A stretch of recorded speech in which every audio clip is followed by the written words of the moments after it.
Hoy quiero contarle una nueva historia, una misteriosa historia ocurrida en el fin del mundo. Sígame y deje volar su imaginación.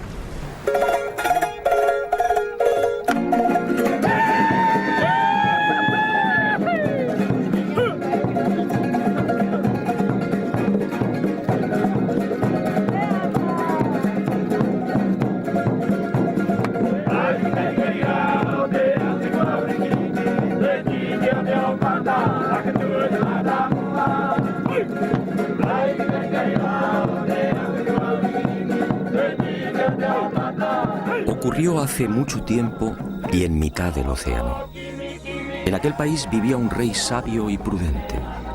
Era hijo de los dioses y dotado de poderes excepcionales. Su reino era próspero y feliz.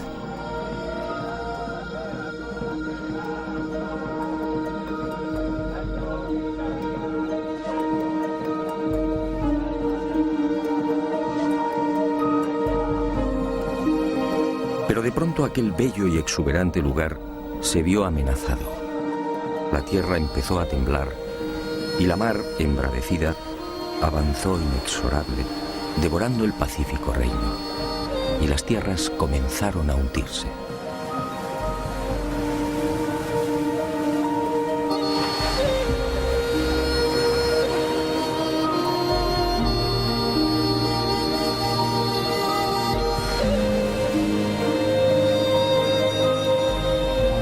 Y el rey solicitó consejo. ¿Qué debía hacer? Uno de sus magos viajó en sueños por el océano y al regresar comunicó al rey que debía partir en dirección al sol. Allí encontraría una nueva patria. Y el rey envió 7 exploradores. Y al poco, aquellos hombres confirmaron la visión del mago. El rey entonces se hizo a la mar, y con él todo su pueblo.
Fue aquí en Anaquena, al norte de la isla, donde aquel rey sabio y prudente desembarcó por primera vez.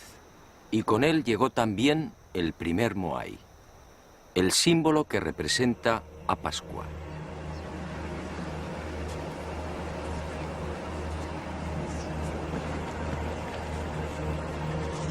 Mucho se ha escrito y difundido sobre estas colosales estatuas y el pueblo que las levantó.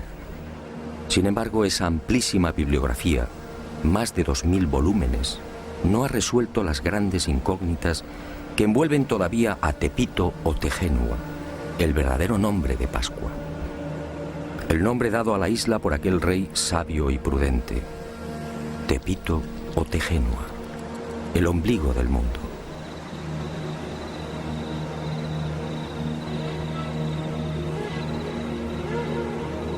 Científicos y especialistas no se ponen de acuerdo. ¿Existió en verdad aquel rey? ¿Se hundió la vieja patria? Si fue cierta la peregrinación por el océano, ¿cuándo se produjo? ¿Fue aquel rey y su séquito los primeros pobladores de Pascua? ¿Construyeron ellos los moais?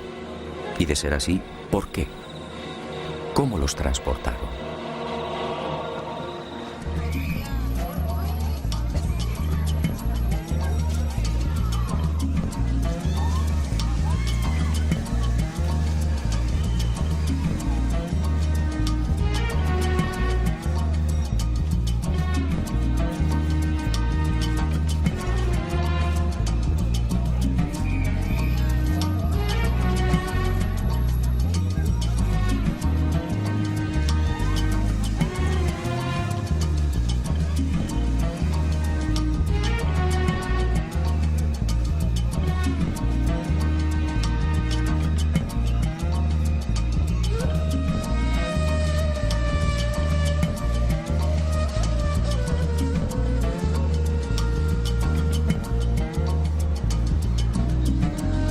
En esta mi quinta visita a la isla de Pascua me propuse algo diferente.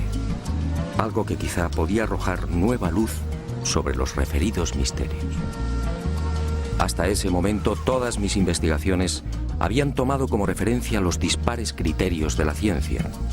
Pero como digo, esas afirmaciones resultaban tan endebles como contradictorias.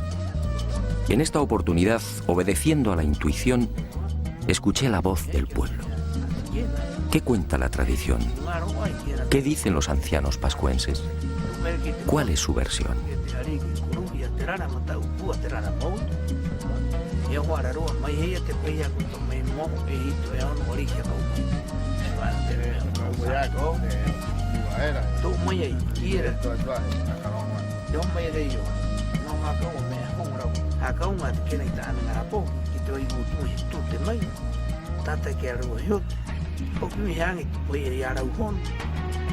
Para los pascuenses o Rapa Nui, la historia de su pueblo transmitida de padres a hijos no ofrece la menor duda. Todo empezó con aquel rey sabio y prudente. Se llamaba Hotu Matua y su primitivo reino recibía el nombre de Hiva Marae Renga. Allí vivía feliz en compañía de su esposa, Bakai Ajeba. Pero un día, Hiva comenzó a hundirse. Y cuenta la tradición que aquellas tierras fueron tragadas por la mar a razón de 40 centímetros por año. El joven rey Oariki, desesperado, envió diferentes expediciones a la búsqueda de nuevas tierras, pero todas se hallaban pobladas. Fue entonces cuando el mago y sacerdote Haumaka tuvo la visión de una isla situada hacia el este.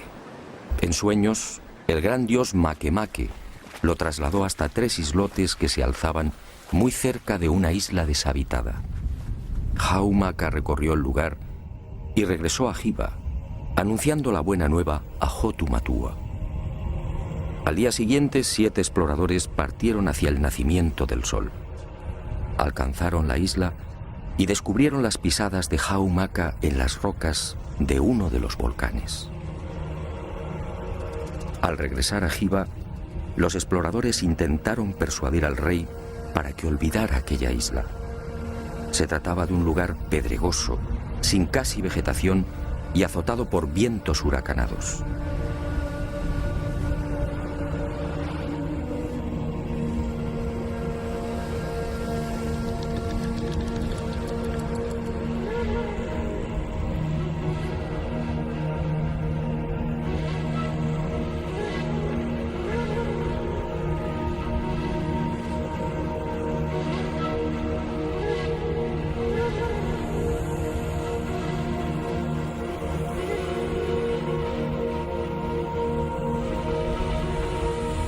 Pero Hotu Matua, confiando en su dios, zarpó de Hiva en 2 grandes canoas. En una viajaba el rey con 300 hombres seleccionados. En la otra, la reina con las mujeres. Y con ellos, semillas, animales, un moai y la historia de Hiva, recogida en 69 tablillas de madera. Unas tablillas grabadas con unos signos que solo podían leer los sacerdotes e iniciados. Era la historia de aquel pueblo y de la lejana patria desaparecida bajo las aguas. Después de no pocas calamidades y tras 66 días de navegación, aquel pueblo avistó al fin la tierra prometida. Se trataba, en efecto, de una isla mágica que el rey bautizó como el ombligo del mundo.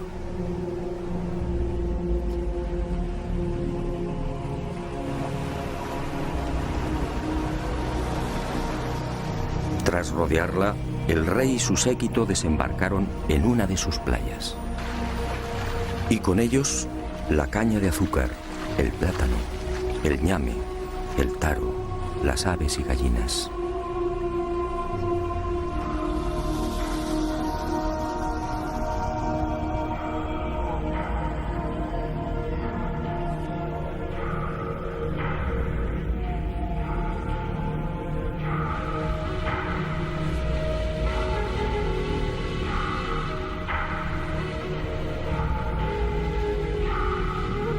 Y junto al rey, junto a los artesanos, agricultores, pescadores, adivinos, sacerdotes, mujeres y niños, desembarca también el símbolo de aquellas audaces gentes. Un símbolo que ha perdurado hasta nuestros días. Un símbolo cargado de misterio.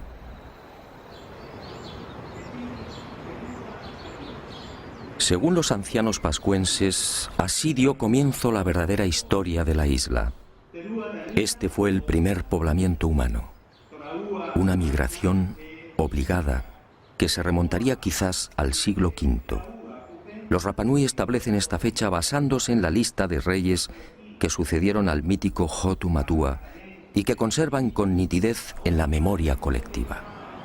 En total, dicen, la isla ha sido gobernada por 64 arikis, con una duración media de 25 años por reinado. Este cálculo nos situaría alrededor del año 400 después de Cristo.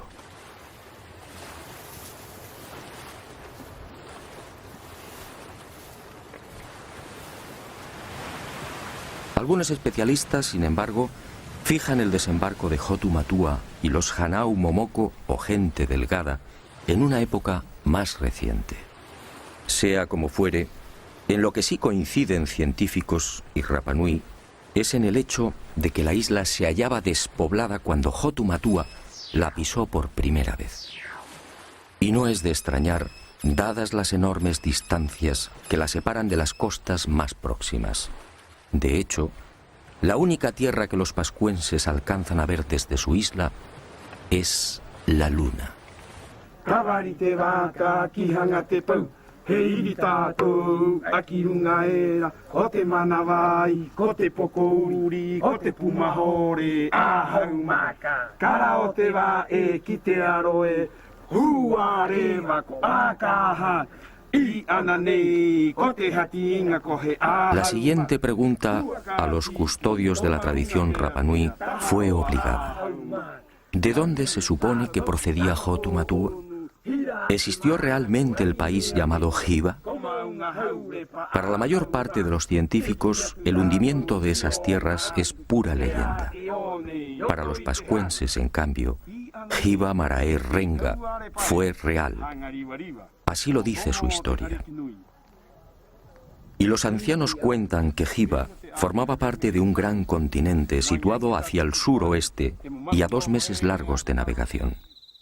Pero el océano se lo tragó y hoy solo es un lejano recuerdo. Y los Rapanui, agradecidos por el interés de aquel extranjero, fueron a revelarme un secreto que, según ellos, confirmaría lo que habían recibido por tradición oral. Según esta información, en la isla de Pascua existe un punto que señala directamente a Hiva, a la antigua patria. Al oeste de la isla, en efecto, se alza un grupo de moais conocido entre los isleños como los 7 exploradores. Los Rapanui aseguran que fueron levantados en memoria de aquellos 7 audaces súbditos de Hotu Matua, enviados por el rey para confirmar el sueño del mago Haumaka. Curiosamente, son los únicos moais que miran al mar.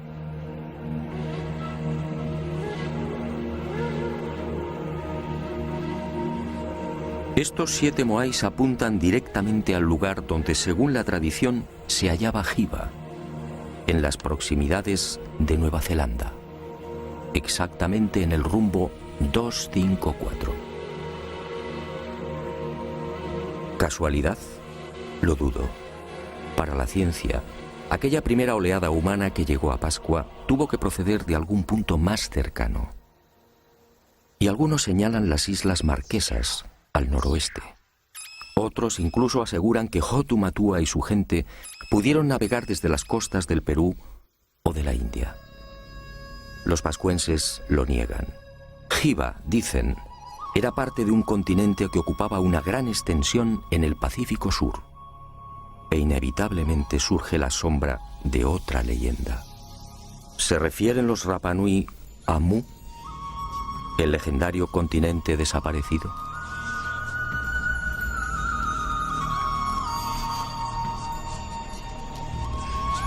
Lo cierto es que Hotu Matua y los primeros pobladores del ombligo del mundo, llegaran desde donde llegaran, trajeron consigo una cultura tan esmerada como desconcertante.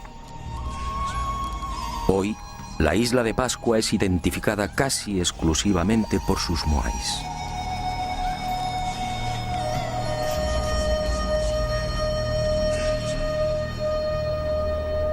Sin embargo, aquel rey y aquellas gentes delgadas eran portadores también de otros secretos y extraordinarios conocimientos. Una sabiduría incomprensible para aquel remoto siglo V. Según la tradición Rapanui, al segundo día de su llegada a la isla, Bakai, la esposa de Hotu Matua, dio a luz a su primer hijo. Se trató en efecto de un parto submarino.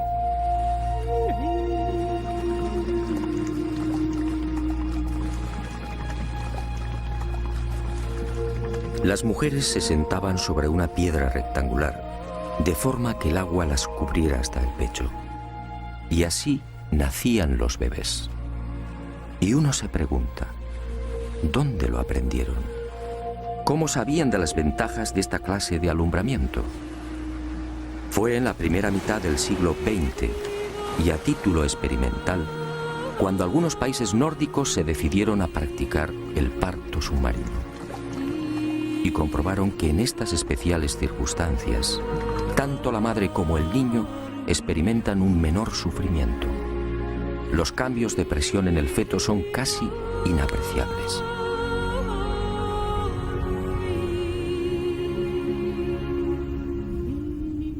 Con la llegada a Pascua de la civilización, o debería decir de la supuesta civilización, esta ancestral costumbre se perdió, como se perdería también otro ritual igualmente insólito y que, según la tradición, procedía de Hiva. Las embarazadas eran trasladadas a la ciudadela sagrada de Orongo. Una vez aquí, los sacerdotes recogían el líquido amniótico, siendo utilizado por reyes y reinas para el cuidado de la piel y en las ceremonias de fertilización de la tierra. ¿Cómo sabían los primitivos pascuenses del poder regenerativo del apnio?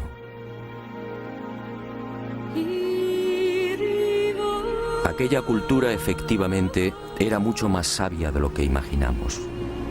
Pascua es una isla de origen volcánico, con un terreno hostil, pedregoso, casi permanentemente azotada por los vientos alisios y con un manto vegetal de apenas 50 centímetros. Y sin embargo, aquel rey sabio y prudente consiguió el milagro. En Pascua floreció la caña de azúcar, el ñame, el plátano, el taro y el camote. ¿Cómo lo lograron? Muy pocos conocen el secreto del rey Hotu Matua. Al llegar a la isla, aquellos primeros pobladores construyeron decenas de invernaderos o manabais como estos. Y he dicho bien, invernaderos.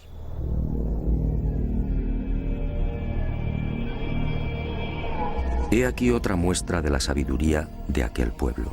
Una sabiduría o un poder heredados de Jiva. Las inclemencias y agresividad de la isla no fueron obstáculo para los recién llegados. Y levantaron los Manabai, unos invernaderos excavados en el terreno de hasta 2 metros de profundidad y 20 o 30 de longitud.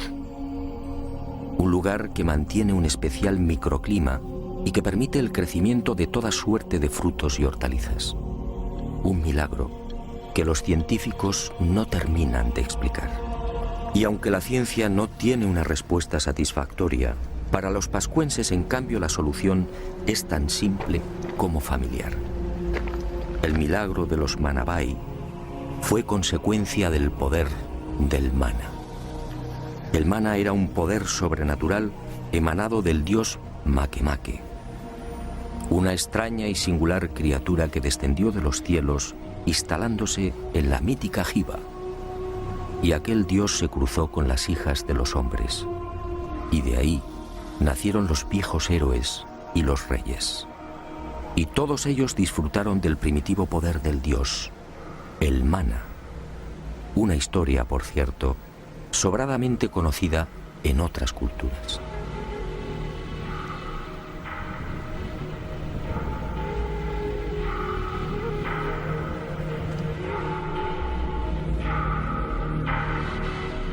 Y cuenta la tradición Rapanui que ese mana heredado de padres a hijos fue utilizado por reyes y sacerdotes en beneficio del pueblo.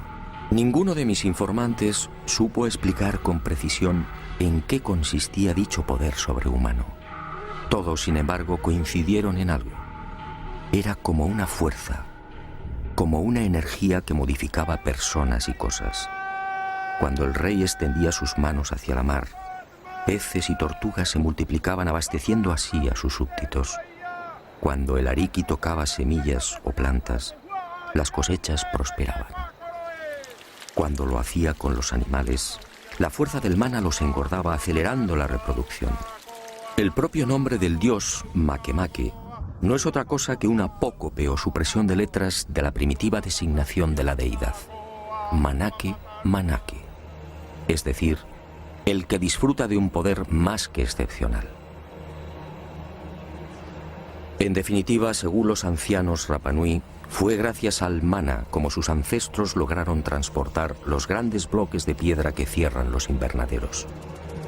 No importaba peso o volumen. El mana, dicen, los hacía levitar, venciendo así la gravedad.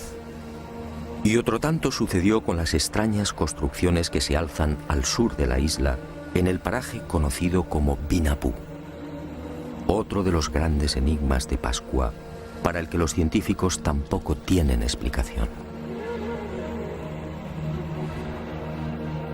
Aquí, desafiando toda lógica, permanecen los restos de un aju o altar, muy diferente a los 101 que se conservan a lo largo y ancho de la isla.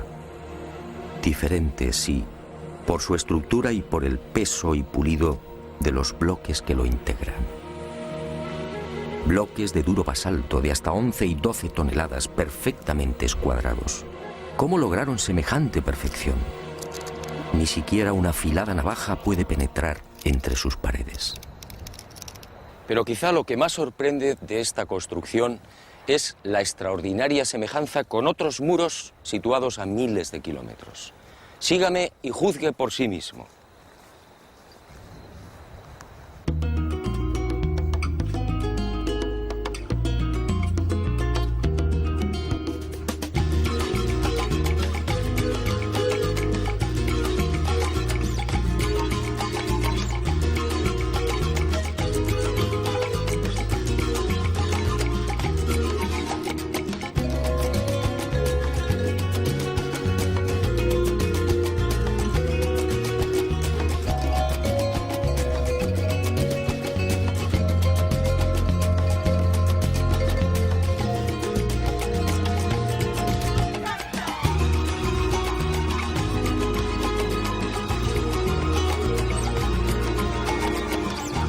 Fue el Inca Garcilaso en sus comentarios reales quien proporcionó el primer aviso sobre lo insólito de estas edificaciones en pleno corazón del Cusco peruano. Parece como si alguna clase de magia hubiera presidido su construcción. Más parece trabajo de demonios que de seres humanos. Y llevaba razón. ¿Cómo explicar esta piedra de 12 ángulos? ¿Cómo entender el transporte y alzado de estas formidables masas de piedra? ¿Cómo las pulieron? ¿Cómo lograron ese milimétrico encaje idéntico al de Vinapú en la isla de Pascua?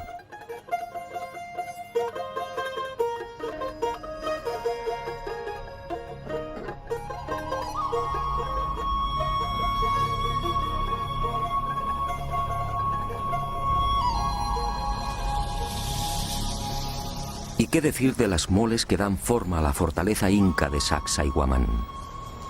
Algunos de estos bloques superan los 5 metros y las 130 toneladas de peso. La técnica de construcción es prácticamente gemela a la que vimos en Pascua. ¿Cómo entender esta semejanza? ¿Pudieron los incas llegar hasta el ombligo del mundo? ¿Enseñaron a los pascuenses cómo diseñar y levantar estos muros? ¿O fue al revés?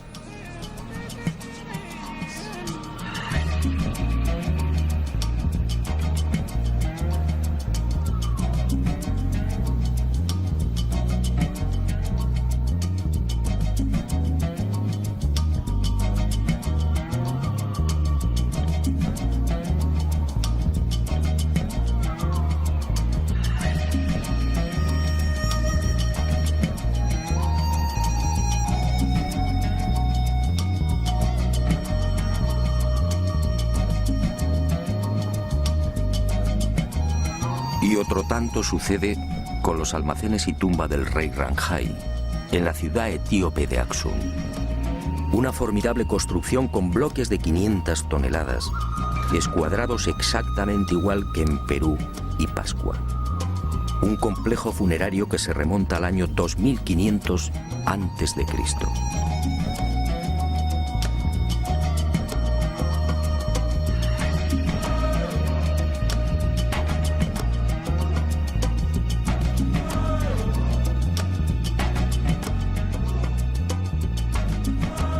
Pero la sorpresa y el desconcierto se ven nuevamente superados cuando uno acierta a caminar por la meseta egipcia de Giza.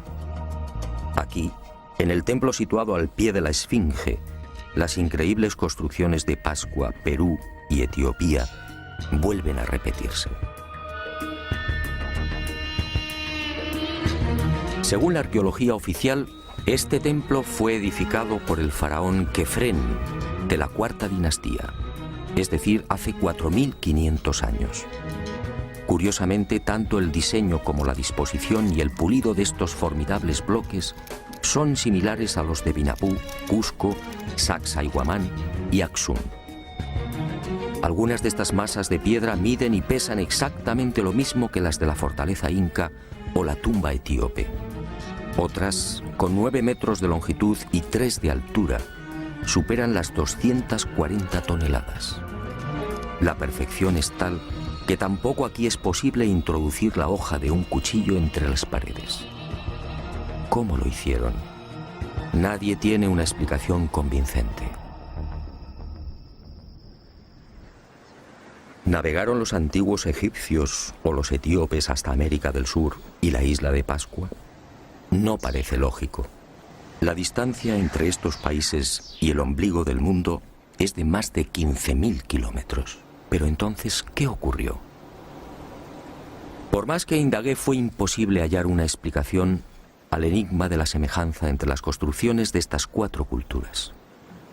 En Pascua no existe vestigio alguno de las hipotéticas visitas de incas o egipcios. Para los Rapanui, los muros de Vinapú, destinados a sostener un moai de 23 metros, fueron obra de Hotu Matua o de sus inmediatos sucesores. Unos muros, dicen, que se hicieron realidad merced al mana.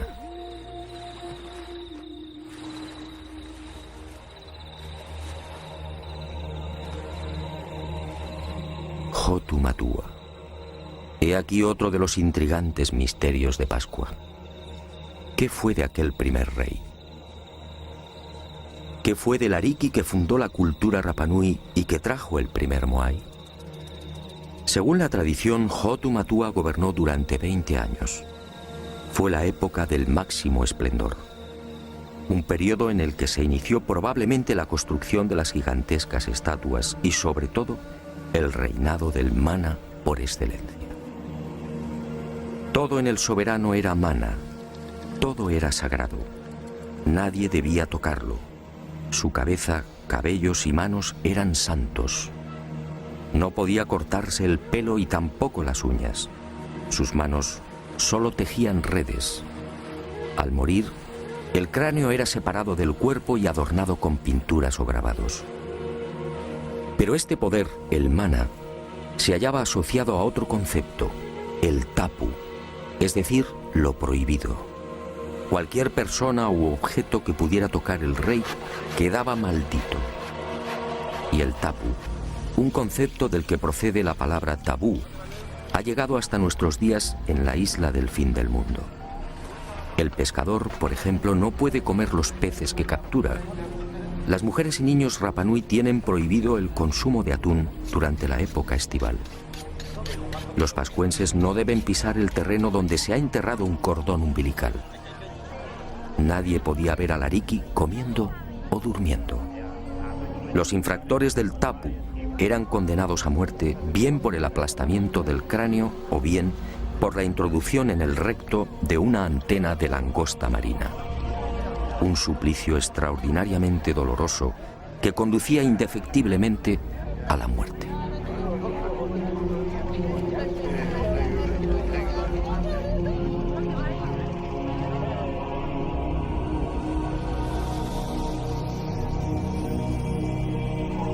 Cuando pregunté por la tumba de Hotu Matua, todos coincidieron. Fue sepultado en Akahanga, al sur de la isla. Un punto equidistante de todas las tribus, y su cabeza, dicen, fue arrojada al mar para que regresara a Hiva. Hoy, este lugar es igualmente sagrado. Los Rapanui, celosos de sus tradiciones, no han marcado la tumba. No desean intromisiones. Nosotros, gracias a una información confidencial de los ancianos Rapanui, conseguimos ubicar el punto exacto donde, al parecer, reposan los restos de Hotu Matua. Pero di mi palabra de no desvelarlo, una palabra igualmente sagrada. Y Hotu Matua trajo consigo la primera estatua de piedra, el primer Moai.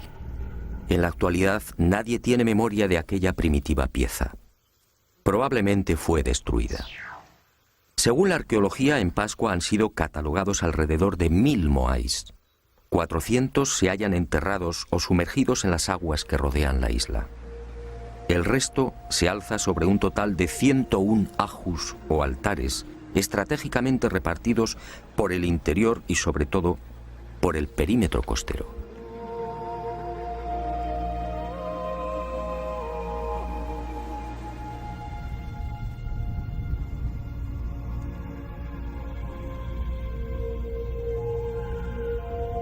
Como decía, es mucho lo que se ha dicho y escrito sobre el símbolo por excelencia de Pascua. Y a decir verdad, son muchos también los infundios y despropósitos que giran en torno a estas colosales estatuas. ¿Fueron construidas por seres extraterrestres? ¿Fue Hotu Matua y su gente, como ha llegado a difundirse, una perdida expedición de la no menos mítica Atlántida? La verdad probablemente es otra. Los moais encierran aún algunos misterios, pero en mi opinión, nada tienen que ver con seres llegados del espacio.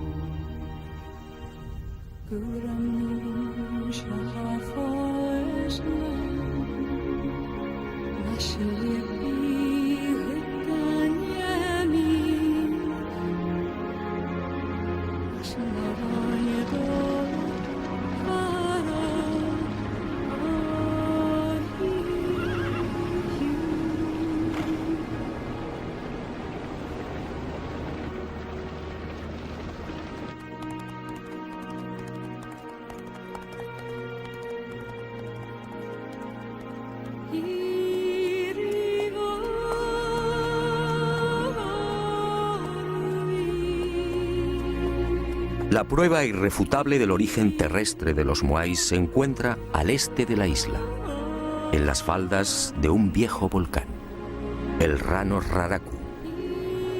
Aquí se han contabilizado 396 estatuas, muchas terminadas y otras en fase de ejecución. Aquí, en la llamada cantera de los moais, se han encontrado los toki, las rústicas herramientas de basalto con las que se labraban. No hay, por tanto, la menor duda. Los moais son obra humana. Otra cuestión es por qué los hicieron y, sobre todo, cómo los transportaron. Para los científicos, una vez más, no hay seguridad. Para los pascuenses, en cambio, la finalidad de estos colosos de piedra está muy clara. Se trataba sencillamente de la representación de reyes o personajes notables de la comunidad. La estatua era trabajada en la cantera. Una vez concluida, se dejaba deslizar por la pendiente y encajada en una fosa. Allí se remataba la espalda y se esperaba a que el propietario falleciera.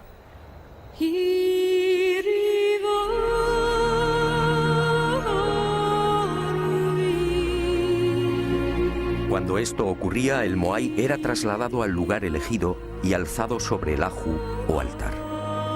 Era entonces cuando los artesanos procedían a la fase culminante. Abrían las cuencas oculares y engastaban en ellas unos ojos de coral blanco con pupilas de escoria roja. Y esa mirada terrorífica era la señal. El difunto tomaba posesión del moai y su poder, el mana, se difundía a través de dicha mirada. Y el mana alcanzaba así a todos sus súbditos y familiares. Por eso la casi totalidad de las estatuas mira al interior de la isla. Y en ocasiones, según la categoría del difunto, los moais eran adornados también con los pukao, una suerte de moño o sombrero elaborado con escoria roja y que, según los Rapanui, constituía el emblema del nuevo hombre dios.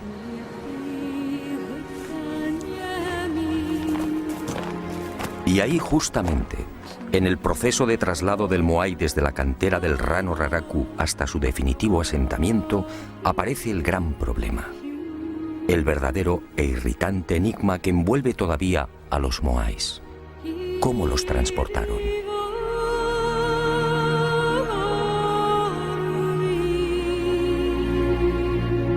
La altura media de los casi 600 moais que pueden contemplarse hoy en la isla oscila alrededor de los 4 metros, con un peso aproximado de 20 a 30 toneladas. Hay excepciones, como en los casos del moai Paro, en la costa norte, con casi 10 metros de altura y 85 toneladas de peso. Y el moai, a medio terminar, de la cantera del Rano Raraku. Este coloso de 22 metros de longitud habría llegado a pesar unas 250 toneladas. En el caso de los sombreros o pucaos, la mayor parte de estos cilindros supera las 7 y 8 toneladas. ¿Cómo se las ingeniaron los Rapanui para trasladar semejantes moles a lo largo de la isla y para elevar los tocados hasta 5 metros de altura? Durante décadas, científicos como Malloy, Schwarzkopf, Thor Heyerdahl y otros se han esforzado por demostrar que el citado transporte de los moais no es en realidad un problema tan arduo o intrigante. Y han echado mano de las más peregrinas soluciones. Trineos de madera sobre los que descansarían las estatuas. Horquillas también de madera de las que colgarían los moais. Cuerdas y rodillos y hasta caminos de paja por los que podrían haber sido desplazados los grandes colosos. La verdad es que estas hipótesis no convencen. En algunos casos, ese supuesto arrastre habría exigido cientos, quizá miles de hombres. En otros, el uso de cuerdas o maromas amarradas al cuerpo de las estatuas habría dañado irremisiblemente la palangonita, la frágil piedra volcánica con la que fueron labradas. El ejemplo más claro lo tenemos en el moai de Tongariki. En 1982 fue expuesto en la ciudad japonesa de Osaka. Pues bien, A pesar del exquisito cuidado desplegado en su manipulación y transporte, las sogas lo dejarían marcado para siempre. Y me pregunto, si los antiguos pascuenses se valieron de cuerdas y rodillos para transportar los moais, ¿por qué ninguna de las estatuas presenta las lógicas rozaduras? Pero el gran fallo de cuantos han intentado explicar el traslado de los moais de forma convencional aparece al echar mano de la madera. ¿Rodillos? ¿Trineos? ¿Horquillas? ¿Estructuras en forma de V? Los científicos, al plantear sus hipótesis, dan por hecho que dicha madera era un bien abundante en la isla. Grave error. Los ancianos lo han repetido hasta el aburrimiento. Pero nadie les ha prestado atención. En Pascua, dicen los Rapanui, jamás hubo bosques. Y vulcanólogos y expertos en polen han terminado dándoles la razón. Hace 10.000 o 12.000 años, la isla padeció la última gran erupción volcánica. El Maunga Terebaca al norte entró en actividad y los ríos de lava arrasaron Pascua, sofocando cualquier vestigio de vegetación. Cuando Hotu Matua desembarcó en Anaquena, el ombligo del mundo era un paraje casi desolado. El único arbusto presente en la isla era el toromiro, de apenas 1,30 metros de altura y 30 centímetros de diámetro.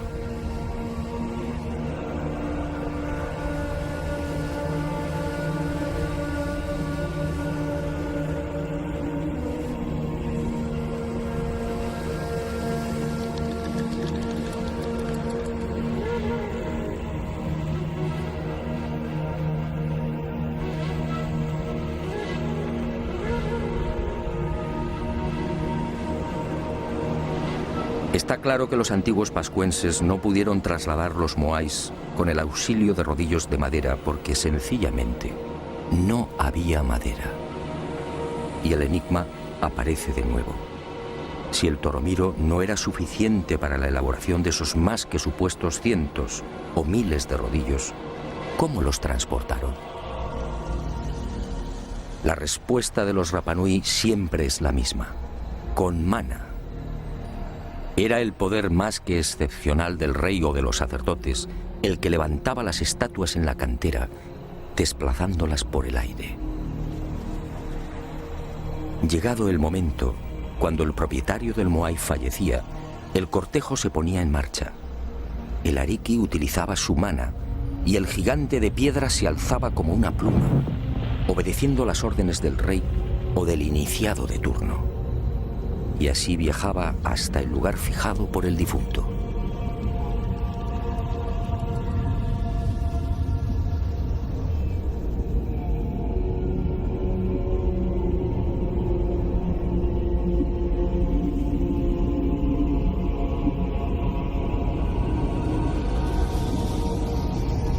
Así, aseguran los ancianos, se salvaban los accidentes geográficos depositando el moai en los ajus más inaccesibles, incluso en los acantilados.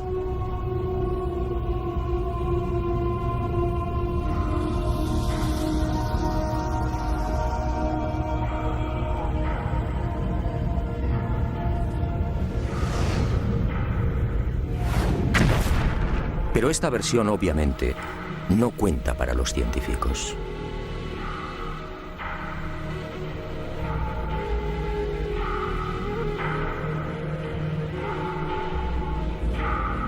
La magnífica industria lítica de los pascuenses se prolongaría hasta el siglo XIII. En ese tiempo, como dije, fueron tallados 1 millar de moais. Fue la época dorada de la isla del fin del mundo.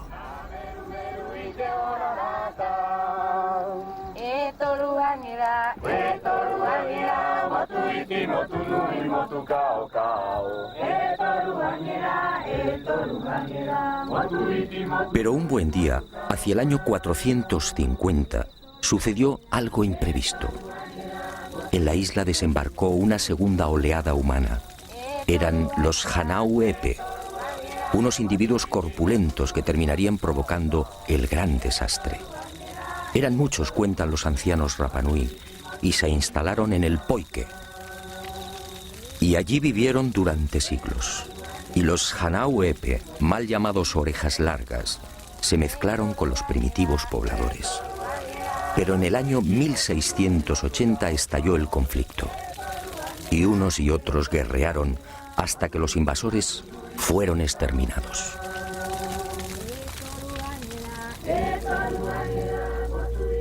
La isla no se recuperaría jamás de aquella sangrienta guerra.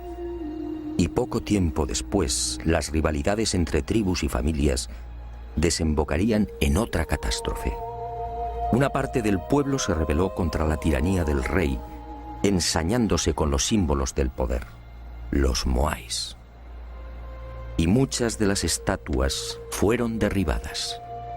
Y así han permanecido hasta hoy. Fue el final de los colosos de piedra y del mana. Desde entonces, los moais solo son un recuerdo.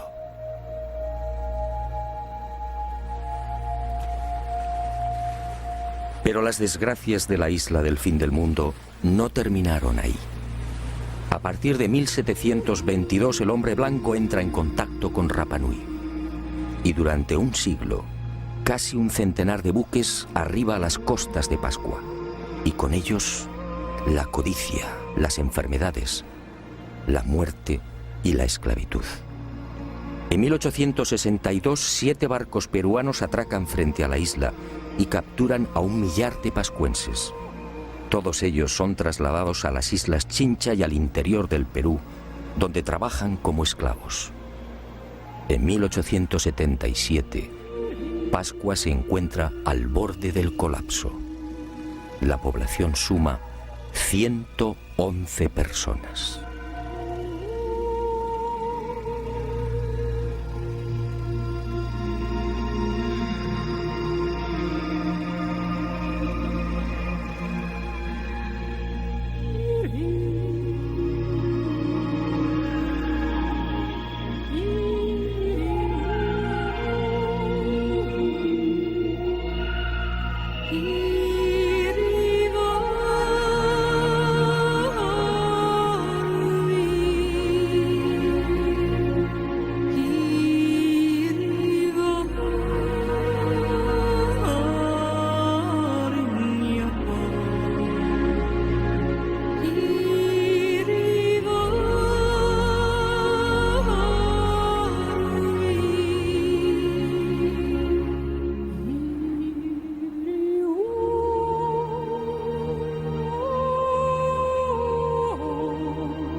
Y con el destierro y esclavitud de los pascuenses se registra otro suceso no menos lamentable.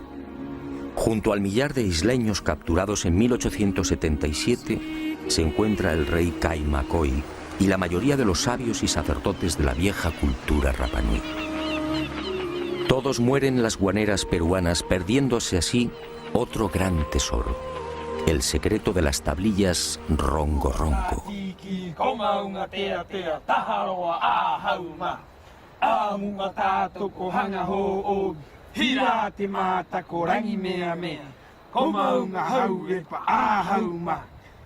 Cuenta la tradición que fue Jotumatua, el ariqui sabio y prudente, el que trajo consigo las 69 tablillas de madera en las que se narraba la historia de Jiva y de su pueblo. Unas tablillas o maderas parlantes, grabadas con 150 signos básicos y con los que podían componerse más de 2000 lecturas. Un formidable tesoro que se perdió con el destierro de los últimos sabios e iniciados Rapa Nui. Hoy solo quedan 24 de estas tablillas repartidas por los más importantes museos del mundo. Su valor es incalculable. Algunas están valoradas en $2 millones. Aquí, sin duda, se explican muchos de los enigmas que todavía envuelven a Pascua.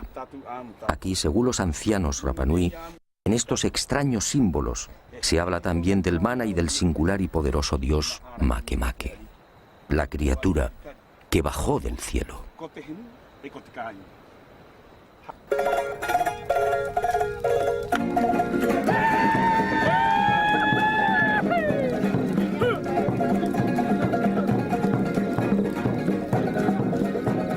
Es probable que nunca alcancemos a desvelar los misterios de Pascua. No importa. Pascua sigue conservando la huella y la magia de aquel tiempo y de aquellos hombres. Eso, en el fondo, es lo importante. Pascua, hoy, es una puerta abierta a la imaginación y a los sueños. La puerta más sagrada y benéfica con la que todavía cuenta el ser humano.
Pata